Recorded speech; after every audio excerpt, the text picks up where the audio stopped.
नमस्कार नमस्कार भाई लोग, मैं सपन चौधरी। मैं अपना प्रोग्राम केबल वाला लेके आप लोग का सामने हूँ। एवरी टाइम में जो प्रोग्राम मैं करता हूँ केबल वाला, ये मेरा चैनल है, आपका चैनल है। ये चैनल लेके जो प्रोग्राम करता हूँ mainly cable industry related, broadband industry related. आज का जो प्रोग्राम मैं करूँगा थोड़ा आप लोग को आउटडोर में ले जाऊँगा, क्योंकि मैं चाहता हूँ इंडस्ट्री लेके क्या हो रहा, क्या होने वाला है, ऑल इंडिया में केबल इंडस्ट्री किस हिसाब से चलता है, बाकी ऑल इंडिया का जो केबल ऑपरेटर है या ऑर्गेनाइजेशन पीपल है वो लोग क्या सोचता है बिज़नेस को लेकर के, ये थोड़ा जानकारी हम लेंगे और आप लोग को दिखाएंगे। तो मैं चाहूँगा आप लोग खुद देखिए और बाकी केबल ऑपरेटर को दिखाने के लिए कोई इंतज़ाम कीजिएगा। तो इंतज़ाम करने का मतलब ये जो प्रोग्राम है आपका कॉन्टैक्ट लिस्ट या व्हाट्सएप जो ग्रुप है उस ग्रुप में और ज़्यादा से ज़्यादा इसको शेयर कीजिए ताकि केबल ऑपरेटर इसको देखे और इंडस्ट्री और केबल टीवी ब्रॉडबैंड सर्विस लेके अपने आप को अपडेट करे। तो चलिए हम आपको ले चलते हैं मेरा मेन प्रोग्राम में। नमस्कार, मैं सपन चौधरी।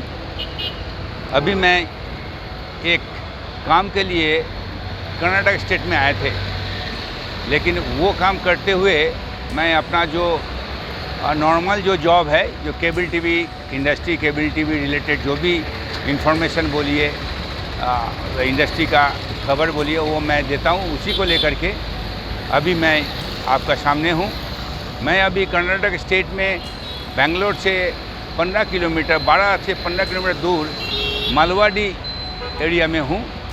ये कर्नाटक स्टेट में है। मैं यहाँ पे आके मैं जो सोचा हूँ, जो केबल टीवी ब्रॉडबैंड यह भी चलता है, अभी यहाँ पे किस टाइप के काम होता है, केबलिंग अंडरग्राउंड ओवरहेड में क्या होता है, ये थोड़ा समझने के लिए मैं थोड़ा यहाँ पे थोड़ा सर्वे किया हूँ। कुछ पिक्चर लिए हुए हैं, वो मैं आपको दिखाऊंगा। साथ में यहाँ पे एक केबल ऑपरेटर ऑर्गेनाइजेशन जो काम करता है उससे भी बात किया हूँ, उसका बात भी आप लोग के सामने रखूँगा। चलिए आप लोग को लेके चलते हैं।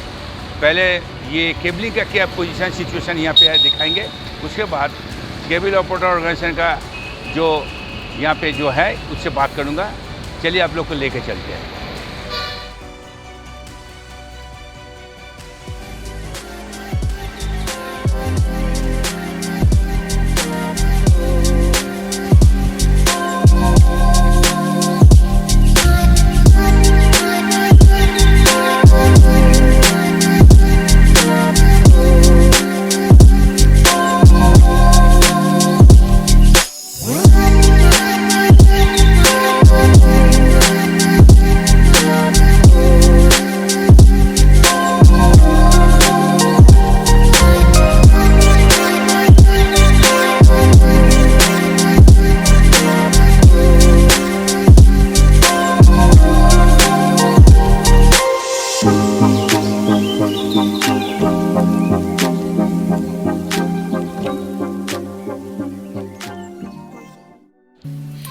बेंगलोर में केबलिंग का ये सिस्टम देखते हुए मैं Karnataka state cable TV operators association का मिस्टर सुधीश कुमार से बात की हूँ। अब वही डिस्कशन हम आप लोग के सामने रखूँगा।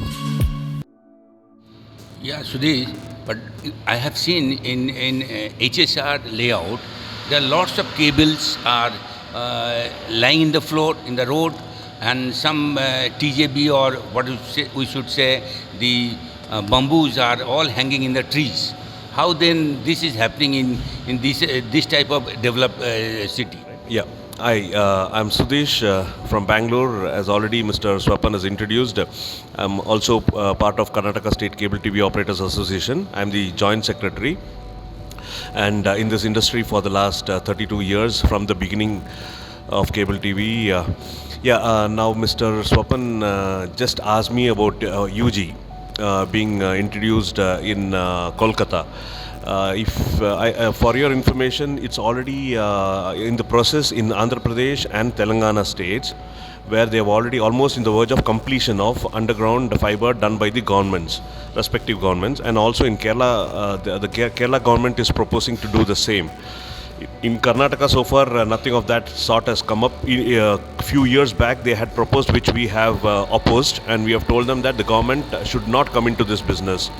And chairman at that time, Mr. Sharma, also supported the same cause, and he said that government should not be part of it.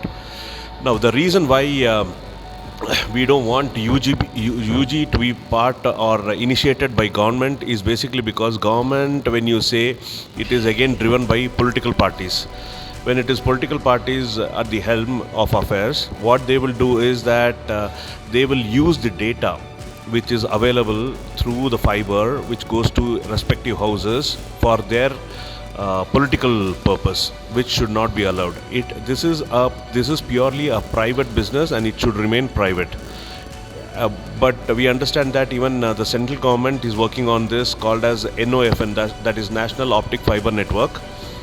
Again, they are laying fiber across the country, and that again is I don't know how much we should what do you call it we should oppose, or we should ask for a solution wherein it has to be through a private player, or it should be independent of any control by any political party. So if that is the case, I think it should be welcome, because UG is a must for technology, the future technology, 5G and beyond. It is a must. It has to be UG. These overhead cables are not going to be viable going forward. You are talking about fiber, the overhead fiber which you see visibly on the main roads and all that. Now, coming to that, I'm not trying to, safeguard our cable operators, but that is a fact. Any cable operator listening to this will understand, is that the cable operators are always in the interiors. That is, they are more for the domestic customers, and those are the bi-lanes. So, when we are talking about bi-lanes, the cables which are laid are by building to building and from some trees or whatever it is, but not on the poles, the telephone poles or the electric poles. Those fibers which you are seeing on the main roads are from telecom and internet operators, who, as you know, that many internet and telecom operators have investments wherein if a cable is cut, they don't bother. They just pull a new fiber and let go of the fiber which is cut. So that is what is actually, sore to the eyes. When you are looking around, you find a lot of cables fallen around. It is not cable TV operators, but the blame is always on the cable TV operator. Coming to the industry, Sudhish, how do you see this cable and broadband business is going forward? Basically, for the cable operators, how they will survive and will do business in the future to come. Now, cable TV networks, every operator is aware that if we had, say for example, 1,000 connections about 5-6 years back, now it has come down to 500 or 400 connections. They have lost more than 50% of their connectivity to DTH and OTT players. DTH being the major, chunk. Now, going forward, when you're talking about survival of the operators, the operators have to work on internet provision also. They have to take over internet also. They should provide customers with internet services.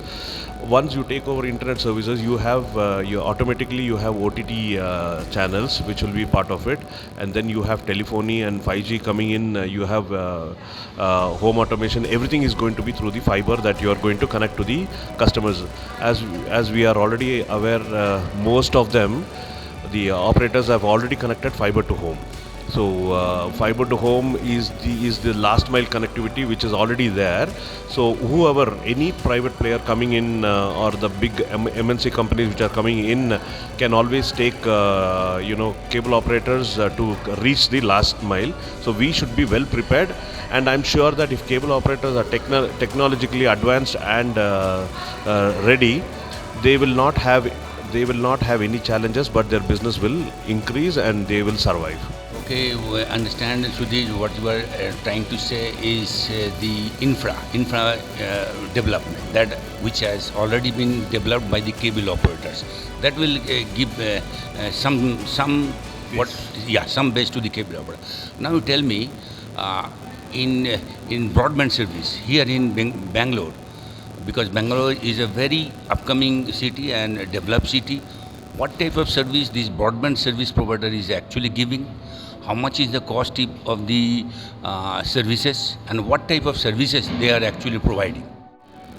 When it is about internet services, there are various players. For example, your Airtel, Jio, ACT, and local players also who have equal number of connectivity which Jio or Airtel has. Now and again, it is supported in some to certain amount. I mean, or numbers. It is supported by the cable operators, and in certain places it is not. The companies like Airtel and Jio have gone directly to the customers as well. Okay, now the internet scenario in Bangalore specifically is that we have slums as well as the high net worth individuals also. So it's a challenge when it comes to catering to these customers, but that has been achieved because when you're talking about say a customer who's in a slum also requires internet today, basically because today after COVID every house needs internet due to online classes, and if you're talking about whether it is middle class or upper class or high net worth individuals, there again people working from home. So for anything, for business, for transactions, e-commerce, anything and everything, there is internet required. Though your mobile is catering to that minimum internet, but still it is a must. So there is a revenue, I mean tariff, which starts from around 400 rupees to, you can say, about 3,000, 4,000 rupees also. And in this What is this percentage of the the ARPU, if you ask me, is about 700, 800 rupees in Bangalore for internet services. what type of service what type of service they are actually providing? Is there the IPTV service, OTT? Yeah. No, no. IPTV, few of the providers tried, but we opposed as an association. We opposed IPTV services on internet, basically because once IPTV is on internet, then customers don't need cable TV. And these ISP service providers, none of them have any MSO license, nor have they signed broadcast agreement for the channels. So that is illegal. And anywhere in the country, we should not allow IPTV to be on internet because that will impact cable operators, and that is our right. Okay, I understand. Now, I understand that you are also General Secretary of the association here in Karnataka. Now, tell me how you are actually managing the cable operators and trying to put the cable operators in a much better options. What should we say? Yeah. See, as an association, what I would like to say is that we are connected with various associations across the country. Okay, including Mr. Swapan, who keeps us informed of various developments and hurdles which we foresee in our industry. So, being the case, what happens is we are always prepared for any exigency, and we keep our operators also informed about what are the developments and hurdles which are coming our way. And we are in regular touch with TRI office and a few of our broadcaster friends and the associations across, like the association in Maharashtra, Delhi, Hyderabad, Tamil Nadu, Kerala. We keep in regular touch with them, and we understand how they are working towards any challenges, and we also prepare ourselves for the same. And the reason why today in Bangalore or Karnataka across there is no government which is coming and trying to initiate the UG by themselves is because we as an association, we have protested and we have gone against such a proposal which came before, and we will be doing the same. I think association has a lot of work to do when it comes to protecting the industry and taking it forward. Thank you. आपने देखा Mr. Sudhish Kumar, Joint Secretary, Karnataka Cable TV Operators Association, business के बारे में या future business के बारे में क्या सोचता है। मैं चाहता हूँ जितना केबल ऑपरेटर एसोसिएशन का लीडर्स है या फ्रंटलाइन केबल ऑपरेटर है, वो सारे नेशनल जो एसोसिएशंस है या फ्रंटलाइन केबल ऑपरेटर, उन लोग से संपर्क रखे, संपर्क करे, और अगर हो सके तो एक नेशनल प्लेटफॉर्म बना करके केबल टीवी ऑपरेटर का बिजनेस सिक्योर करने के लिए जो काम करना चाहिए वो जॉइंट फोरम से करे। हो सकता है, ऐसा हो सकता है आगे दिन में ये बहुत ज़रूरी पड़ जाएगा। तो मैं अपना प्रोग्राम आज के लिए ख़त्म कर रहा हूँ। जाने का पहले आप एक बार और रिक्वेस्ट कर लेंगे, देखते रहिए, सुनते रहिए, और ये प्रोग्राम और ज़्यादा से ज़्यादा अपना कॉन्टैक्ट्स या व्हाट्सएप ग्रुप में शेयर कीजिए ताकि केबल ऑपरेटर इसको देखे और अपना बिजनेस के लिए फ्यूचर प्लान करें। Thank you very much.